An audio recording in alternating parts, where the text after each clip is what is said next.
Comme vous pouvez le voir ici, leur forum et leur manum se situent à l'arrière du crâne.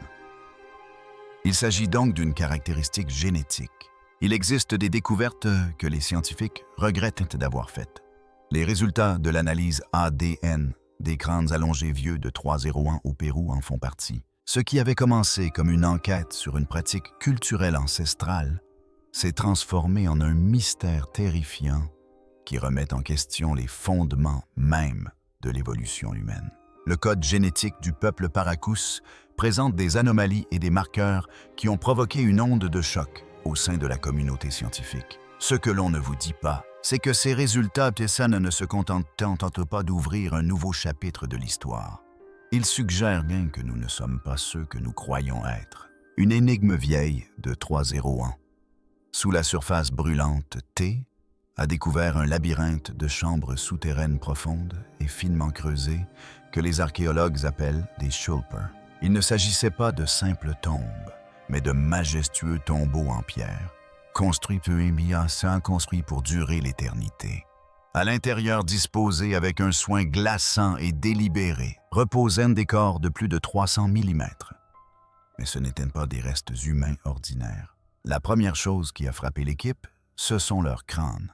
Ils étaient étrangement étirés et allongés, certains atteignant une longueur presque comique, remettant en question la définition même de l'anatomie humaine. Ce site a instantanément bouleversé toutes les idées reçues des scientifiques sur les peuples anciens de cette région. La scène à l'intérieur des tombeaux n'a fait qu'épaissir le mystère. Chaque crâne avait été délicatement enveloppé dans des couches successives. Des textiles les plus exquis jamais découverts pour cette époque. Les tissages étaient complexes, éclatants et témoignaient d'un savoir-faire qui révélait une culture très avancée et sophistiquée. Les corps n'étaient sans doute pas enterrés avec des outils rudimentaires ou de simples poteries. Ils furent inhumés avec des lames cérémonielles en obsidienne, un verre volcanique plus dur que l'acier et paré de bijoux finement ouvragés en or et en coquillages. Il ne s'agissait pas d'un cimetière de gens du peuple. C'était sans aucun doute la dernière demeure de l'élite d'une puissante société oubliée depuis longtemps. Une classe dirigeante de rois, de prêtres et de guerriers qui inspirait une immense crainte et un profond respect en leur temps. L'effort considérable déployé pour leur sépulture témoignait de leur importance. Lorsque les chercheurs rapportèrent enfin des échantillons au laboratoire pour la datation au radiocarbone, les résultats furent stupéfiants, repoussant considérablement l'époque de cette civilisation complexe dans la région. Les sépultures dataient d'il y a entre 2800 et 30 ans, les situant ainsi entre 800 et 100 avant notre ère. Cette chronologie est absolument cruciale. En effet, elle signifie que les personnes à l'origine de ces tombes appartiennent à la civilisation Paracas, une culture si ancienne qu'elle précède le puissant empire Inca de plus de 2000 ans, et même la célèbre culture Nazca, qui a gravé les géoglyphes géants sur le même sol désertique des siècles plus tard. Cela établit les Paracas non pas comme une tribu mineure et isolée, mais comme l'une des sociétés les plus anciennes et les plus complexes des Andes. Mais le fait le plus choquant, c'est que malgré toute leur maîtrise artistique et technique, leur héritage a été défini par une seule chose: ces têtes étranges. La question hantait tout le monde. Était-elle simplement le fruit d'une coutume ancestrale et douloureuse? Ou bien cette forme troublante révélait-elle quelque chose de bien plus profond sur qui ou quoi ces individus étaient réellement? Les crânes n'étaient pas seulement longs. Leur structure même était différente.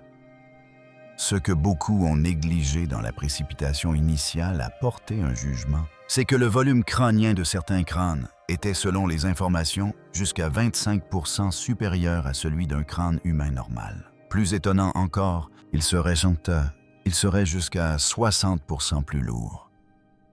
Il s'agit d'un détail crucial. La déformation crânienne artificielle, la pratique consistant à bander la tête d'un nourrisson, peut modifier la forme d'un crâne, mais elle ne peut pas en augmenter le volume ni la masse. Le crâne est simplement remodelé, non agrandi. Cette seule divergence suggérait que l'explication standard était profondément erronée. Il ne s'agissait pas seulement d'une question d'apparence, mais d'une question de biologie fondamentale. Le mystère s'est encore épaissi, lorsque les scientifiques ont examiné les crânes de plus près. Nombre d'entre eux étaient dépourvus d'une caractéristique essentielle d'un crâne humain normal, la suturée sagittale. Ce tissu conjonctif s'étend sur le haut du crâne, séparant les deux lames pariétales. Chez un être humain normal, ces lames fusionnent pendant l'enfance. Mais dans nombre des crânes paracas les plus extrêmes, aucune trace de suture n'était visible. On ne trouvait qu'une seule plaque osseuse massive. Bien que cette affection appelée crânioinostose puisse survenir comme une malformation congénitale rare, son apparition aussi systématique au sein d'une population d'élite entière était statistiquement déconcertante. Cela suggérait un trait génétique, une ascendance commune qui les distinguait de tous les autres. C'est à ce moment précis que l'explication simpliste du bandage crânien a commencé à s'effondrer, laissant place à un vide terrifiant. Et si cette forme n'était pas entièrement d'origine humaine, et si ces individus étaient nés différents, le code des anciens. Au cœur de ce mystère se trouve une idée profondément troublante. Les preuves matérielles suggèrent que ces crânes de perruche n'avaient pas seulement une forme différente. À certains égards fondamentaux, leur structure semblait différente. Ce que personne ne vous dit, c'est que si les forums en ligne regorgent d'affirmations concernant des caractéristiques extraterrestres comme des orbites surdimensionnées, la réalité est peu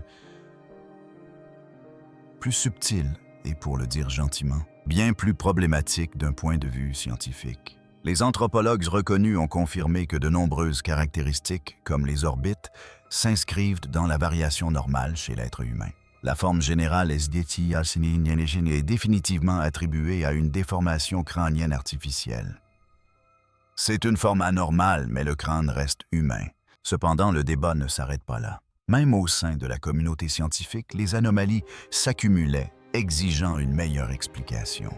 Les affirmations concernant l'augmentation du volume et du poids crânien persistaient. S'ajoutait à cela l'absence généralisée de la suture sagittale. De plus, les scanners CT modernes des crânes révélaient une structure osseuse interne d'une uniformité surprenante, comme si l'os s'était développé naturellement en prenant sa forme allongée plutôt que d'être déformé par une pression extérieure. L'os était décrit comme plus dense et plus robuste qu'on ne l'aurait imaginé. Cet ensemble d'anomalies internes des sutures manquantes à la densité osseuse était un phénomène que les scientifiques ne pouvaient ignorer. Il soulevait une question fondamentale si l'anatomie est humaine, mais que les schémas de développement sont si uniques. Quel secret génétique recèle la lignée de Paracus? Pour percer les mystères sur de la structure osseuse, les chercheurs savaient qu'ils devaient remonter à la source du savoir. Il leur fallait ce qui ne ment jamais, l'ADN. Or, analyser un ADN vieux de 3,0 ans est une tâche incroyablement délicate et complexe. Normalement, le matériel génétique se dégrade et se décompose rapidement après la mort d'un organisme. Mais ici, le climat aride et désertique de Paracus est devenu le meilleur allié des scientifiques. L'aridité extrême et le sol salin ont agi comme un conservateur naturel, un gigantesque congélateur à action lente qui a parfaitement préservé de minuscules fragments de matière organique. Les chercheurs ont pu extraire des échantillons non seulement de poudre d'os prélevés à l'intérieur du crâne, mais aussi de mèches de cheveux étonnamment intactes, de fragments de peau préservés et même de dents entières.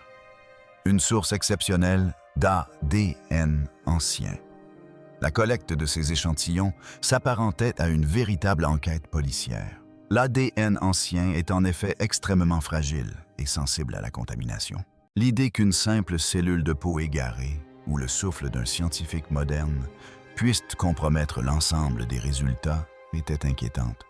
Pour éviter cela, chaque instrument était stérilisé avec le plus grand soin et les chercheurs travaillaient en tenue de protection intégrale de salle blanche. Leurs recherches se portaient spécifiquement sur l'ADN mitochondrial, ADNMT. Ce type d'ADN se trouve dans les mitochondries de la cellule et est transmis exclusivement de la mère à l'enfant.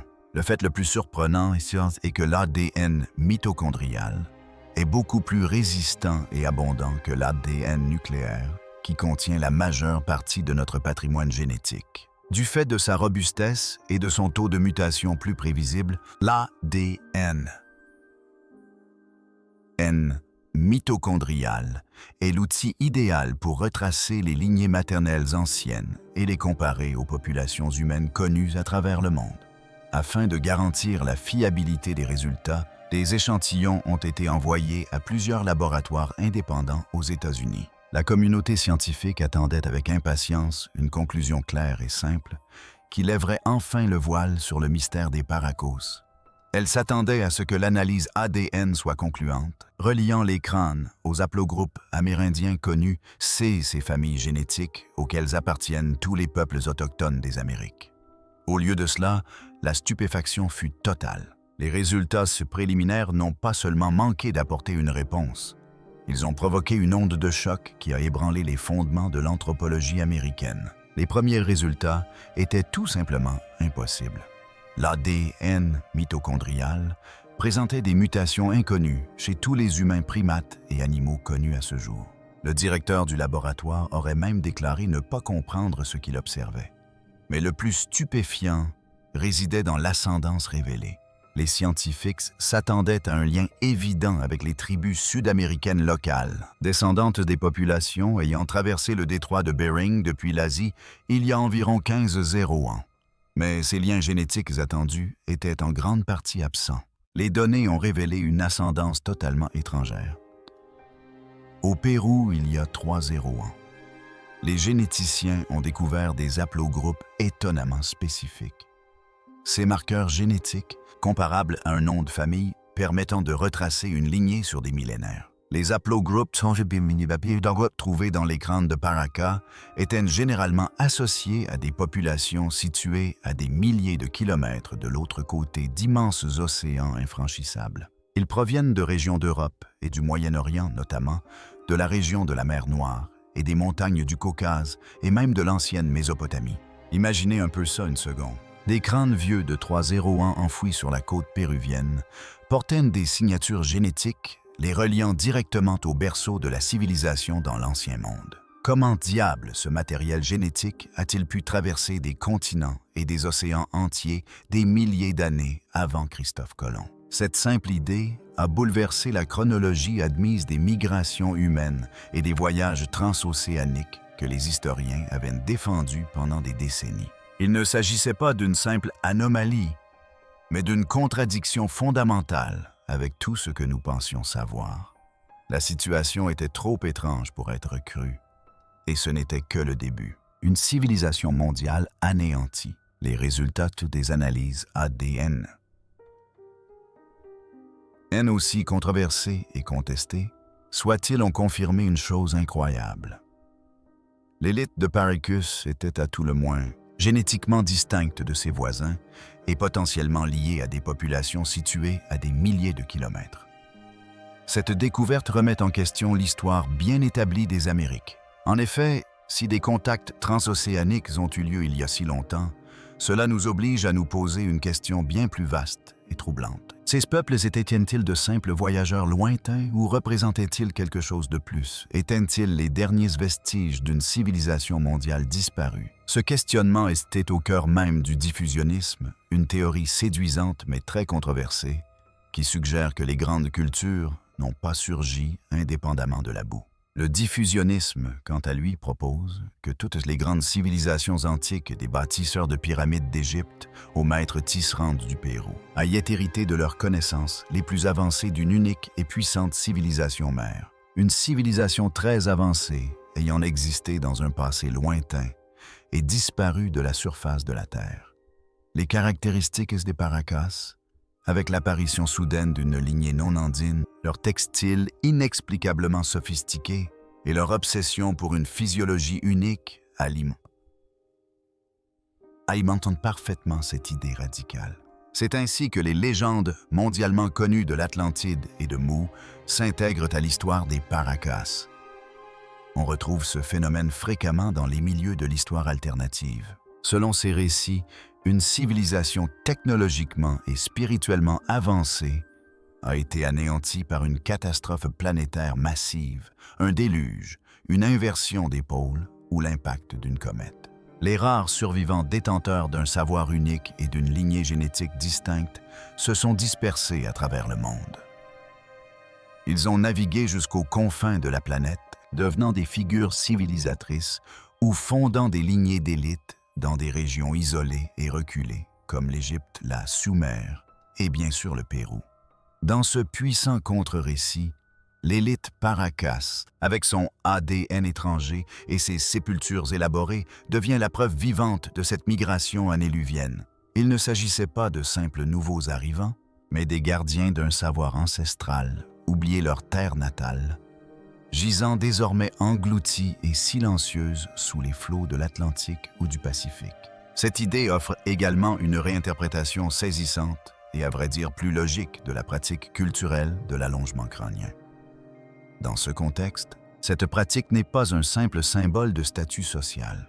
Nombreux sont ceux qui adhèrent à la théorie selon laquelle il s'agissait d'une tentative délibérée d'imiter le crâne naturellement allongé de leurs ancêtres divins venus de la terre-mère engloutie. Selon cette perspective, l'élite Paracas affirmait visuellement son appartenance à la descendance légitime de cette puissante civilisation oubliée. Leur textile raffiné, leurs connaissances astronomiques précises et leurs pratiques funéraires avancées ne sont plus perçues comme des inventions locales, mais comme les derniers vestiges d'une science supérieure disparue. Cette théorie présente les Paracas comme un groupe résiduel, une noblesse exilée luttant désespérément pour préserver les derniers vestiges d'un lien antique et véritablement mondial dans un monde plongé dans les ténèbres. Cette proposition troublante, selon laquelle les Paracas seraient les échos d'une civilisation délibérément effacée de notre histoire, est une idée fascinante qui nous plonge au cœur de la controverse actuelle. Les accusations selon lesquelles les scientifiques reconnus se battent à bec et ongles pour dissimuler les preuves accablantes concernant ce monde. Et si le passé qu'on nous a enseigné n'était qu'un mensonge soigneusement construit, nous avons oscillé entre faits scientifiques avérés et théories fascinantes et vertigineuses. Mais tandis que les communautés scientifiques et de recherche alternative s'affrontent au sujet de l'ADN des Paracas, un courant plus sombre et persistant émerge, l'accusation de secret et de dissimulation délibérée de preuves. Cette controverse est alimentée par les spéculations les plus extrêmes qui se sont enracinées dans l'imaginaire collectif, faisant basculer tout le débat sur le terrain inquiétant d'une véritable théorie du complot. Les personnes qui suivent cette affaire sont en quête de mystère et les agissements de certaines institutions n'ont fait qu'attiser les tensions. Quelle est, selon vous, la véritable origine du peuple de Paracas? Ces vestiges témoignent-ils d'une civilisation disparue ou existe-t-il une explication plus simple? Partagez votre avis dans les commentaires ci-dessous.